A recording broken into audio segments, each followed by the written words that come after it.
Muy bien, estamos listos para una nueva entrevista. Nos acompaña Gerardo Tábara, secretario general de Transparencia, y por supuesto le damos la bienvenida. ¿Qué tal, Gerardo? Buenos días, Mirta, un gusto. Un gusto también, gracias por acompañarnos. Vamos a hablar sobre un poco de coyuntura política. Por un lado tenemos congresistas sancionados, el tema de inmunidad parlamentaria regresa también a la agenda nacional. ¿Debe existir? ¿No debe existir? Se han presentado proyectos de ley, parece que se van a seguir presentando. Sin embargo, pues los peruanos nos preguntamos, ¿es inmunidad o es impunidad parlamentaria, ¿no? Sí, es una muy buena pregunta porque fíjate, regresa el debate de la inmunidad parlamentaria junto con la propuesta del presidente Vizcarra para eliminar la reelección de congresistas y en un contexto en el cual las encuestas muestran una altísima desaprobación al Congreso de la República. La encuesta más reciente, el Congreso tiene una aprobación de apenas 7%, ¿no? Un poco más si entras al margen de error, con lo cual ya sería casi unánime la desaprobación al Congreso. En ese contexto ocurren situaciones como la del congresista Benicio Ríos, que desde mi punto de vista es lo más ilustrativo de la inmunidad convertida en impunidad. Para quienes tal vez no han seguido el caso del congresista Benicio Ríos, este es un congresista elegido por el Cusco, por el partido Alianza para el Progreso. Él fue antes alcalde provincial en Urubamba y cuando fue alcalde cometió un delito. Cuando él se postuló a ser congresista, ya tenía un juicio por la compra irregular de unos terrenos. Él fue elegido cuando ya había iniciado un juicio. Y por lo tanto, una vez que asumió el cargo de congresista, el juicio continuó. ¿Por qué? Porque la ley es expresa y dice que la inmunidad no alcanza para aquellas personas cuyos delitos o procesos fueron cometidos antes de ser elegidos. El juzgado del Cusco lo condenó. Hubo una apelación a la Corte Superior, a la segunda instancia, y la Corte Superior lo volvió a condenar a 7 años de prisión. En ese interín, el Poder Judicial le comunicó al juez del Cusco y al presidente del Congreso de la República, el congresista Galarreta entonces, que no hacía falta ningún pedido de levantamiento de inmunidad parlamentaria porque este congresista no estaba protegido por la inmunidad porque el proceso se había iniciado antes. Por supuesto, por el periodo elegido, que ya se ha explicado. Exactamente, ¿no? Y entonces le dijo por escrito el Poder Judicial al Congreso: no necesita levantamiento de inmunidad, que siga el proceso, condenado, que lo arresten. El congresista Benicio Ríos estuvo fugado durante 5 meses, desde abril, que se confirmó su sentencia, hasta hace poco que apareció en el hall de los Pasos Perdidos, el hall principal del Congreso, dando una conferencia de prensa. Y ante ello nos preguntamos cómo puede dar una conferencia de prensa si efectivamente por el delito que ha sido sentenciado no hay inmunidad. Yo creo que ahí el Congreso cometió una gran irresponsabilidad al permitirle que utilice los ambientes del Palacio Legislativo para una conferencia de prensa una persona que está prófuga de la justicia, una persona que ya en ese momento tenía orden de captura. Y sin embargo, el presidente del Congreso, ahora el congresista Salaverry, le pide por escrito al presidente del Poder Judicial que le diga qué hay que hacer con el señor, cuando ya se lo habían dicho que había que hacer. Igual le dijeron y le enviaron una carta desde el Poder Judicial al Congreso diciéndole: autorice usted para que el señor Benicio Ríos cumpla su sentencia. Y eso fue aprobado. Claro, en esos 2-3 días, el señor Benicio Ríos se volvió a fugar. Y otra vez está prófugo nuevamente. ¿Y qué ha sucedido en este interín, Gerardo? ¿Hay una poca capacidad de reacción? ¿Hay un desconocimiento de la normativa propia de los legisladores? ¿Ellos mismos no conocen las reglas del juego con las que tienen que trabajar? Yo creo que en algunos casos han intentado interpretar la norma sobre inmunidad para proteger al señor Benicio Ríos y probablemente para protegerse ante eventuales casos que vengan después. Porque se genera un precedente, evidentemente, Por supuesto que genera un precedente.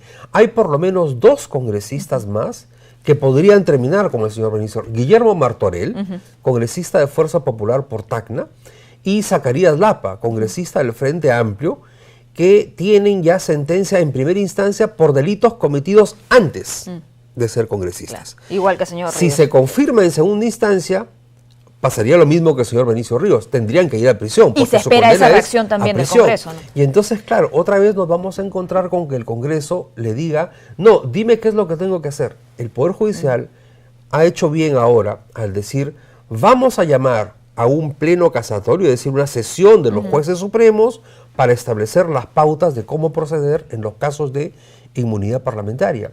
Lo que sí es claro es que casos como el del señor Benicio Ríos, a mí no me queda ninguna duda. Seguimos su caso desde Transparencia desde que fue candidato, porque sabíamos que ya tenía un proceso en marcha, porque apenas lo eligieron, su abogado remitió un escrito al juez que lo está investigando para decirle, deje la investigación porque es congresista. Ni siquiera había juramentado el cargo. Increíble. Entonces, es muy claro, en este caso, el que es una persona que busca acceder al Congreso para evadir la justicia. Eso es lo que, como tú bien dices, hace que se convierta la inmunidad en impunidad. Es decir, busco llegar al Congreso para no ir a la cárcel. ¿Cuántos casos más como este hay? No lo sabemos, pero a mí no me queda ninguna duda que en el caso del congresista Ríos, esa es la situación. Todos los hechos indican que esa es la situación. Y en este caso tenemos que detenernos todos los electores, porque estamos a 40 días de un nuevo proceso electoral y tenemos que pensar también a quién le vamos a dar nuestro voto. ¿Cuáles son los antecedentes penales, judiciales? ¿Cuál es la historia de vida de ese candidato? Porque el señor Ríos llegó al Congreso porque los peruanos votaron por él. Exactamente. Sin conocerlo, seguramente. Probablemente. No sé, ¿no? Sí, habría que verlo. Y claro, la ley exige que uno declare las sentencias, pero no los procesos. Entonces ahí tenemos un vacío en la norma.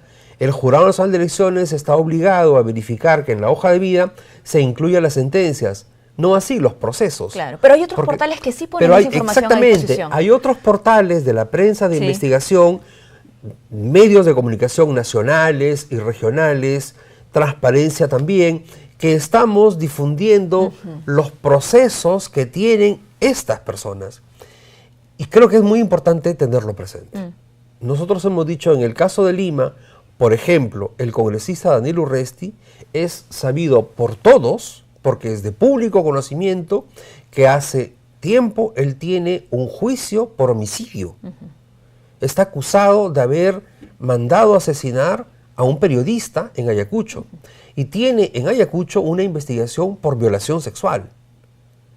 Legalmente eso no le impide ser candidato a la alcaldía metropolitana de Lima, pero la población tiene que saberlo y ponderar esa situación a la hora de decidir bien por quién va a votar. ¿Cuáles son nuestros criterios de evaluación? Exactamente, y sobre eso, y como esos hay muchos otros casos más.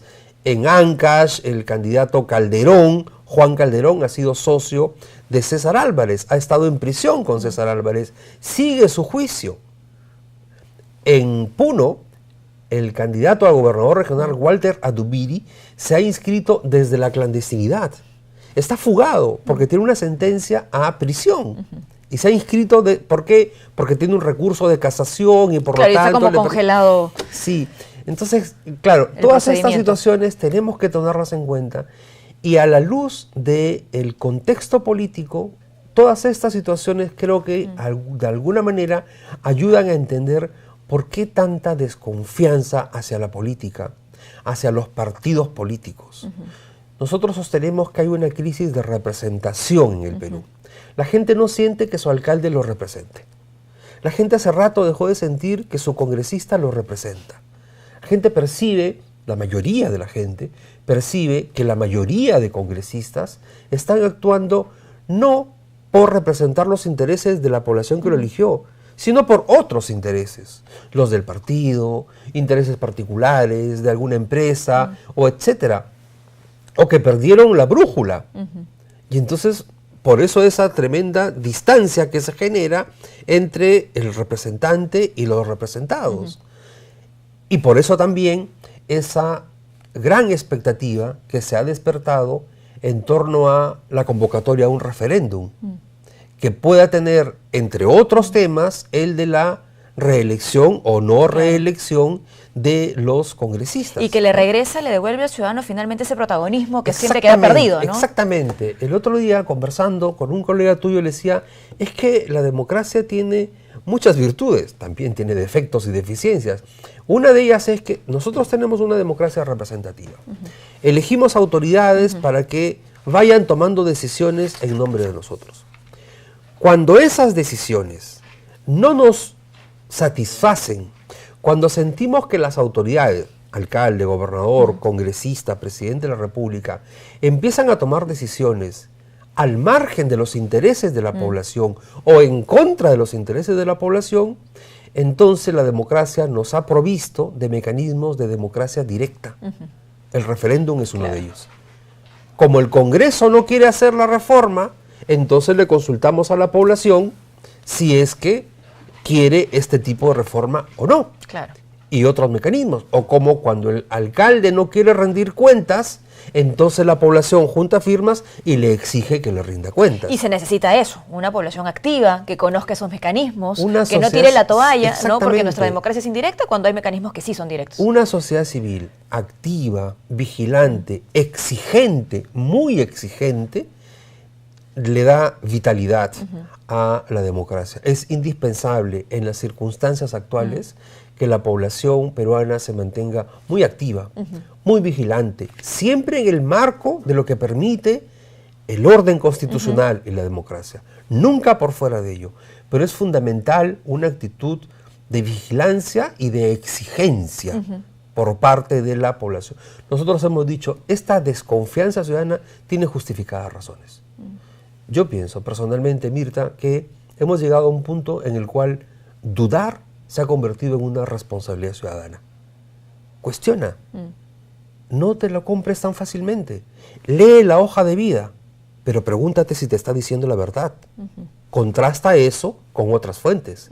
Lee el plan de gobierno y pregúntate si lo que está planteado ahí es cumplible o no. Es parte de la competencia, Contrastemos, comparemos, conversemos entre los colegas, entre los amigos, busquemos más información, acerquémonos de una manera crítica a las hojas de vida y a los planes de gobierno que están publicados en varios portales, ¿no? Antes de finalizar, Gerardo, usted nos ha hablado sobre la inmunidad parlamentaria, pero no queríamos despedirnos sin también comentar las sanciones que han recibido 8 congresistas en estos 2 años de gestión, porque Transparencia justamente hizo un seguimiento también al trabajo de la Comisión de Ética, y queremos saber si ese número de 8 congresistas sancionados corresponde también al número de faltas, ¿no? Y al tipo de faltas que se han cometido en estos 2 años dentro del Congreso.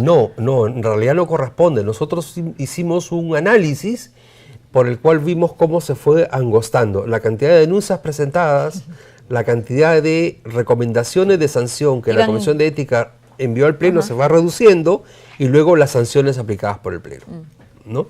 Se reducen. Incluso en el último Pleno, la sanción al congresista Bruce es distinta o menor a la que la Comisión de Ética recomendó.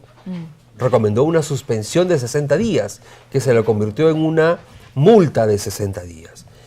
De todas maneras, son 8 congresistas sancionados, no todos por la Comisión de Ética, algunos por la Subcomisión de Acusaciones Constitucionales, y otro, que es el congresista Ríos, Benicio Ríos, por el caso del delito cometido. Creo que la Comisión de Ética tiene, digamos, una tarea pendiente, tiene que ponerse al día, porque hay un conjunto de denuncias presentadas que están demorándose en ser procesadas. En las que siguen en curso, porque muchas otras han salido también. Sí, ya claro, del camino, ¿no? Y luego sabemos que el Poder Judicial está evaluando pedir el levantamiento de inmunidad de la congresista Ananculi, de congresista de Fuerza Popular por Ica, porque también habría falsificado documentos para justificar estudios que no tuvo y que puso en su hoja de vida. Entonces hay varios casos que se vienen y esperamos que el Congreso actúe con mayor celeridad de la que ha tenido hasta el momento, para que no nos vuelva a ocurrir como con el caso del congresista Benicio Ríos, que yo intuyo que va a tener que pasar a la lista del programa de recompensas. Bueno, y veamos también la temporada en la que nos encontramos, ¿no? Casos que salen a la luz meses después o 2 años después de que esa autoridad ha sido escogida. Entonces, en 40 días, pues, no nos queda otra, tenemos que hacer una decisión responsable, ¿no? Tenemos que tomar una buena decisión. Tenemos que exigir transparencia, tenemos que exigir informes sobre finanzas. ¿Quién te financia? Es la campaña sobre la cual hemos conversado también. Es una pregunta clave. Tenemos derecho a saber quién financia cada actividad de los candidatos y los partidos y movimientos regionales en estas elecciones. Muy bien, muchísimas gracias a ti, Mirta, por habernos acompañado. Hemos conversado con Fernando Tábara, secretario general de Transparencia, y aquí seguimos con más información.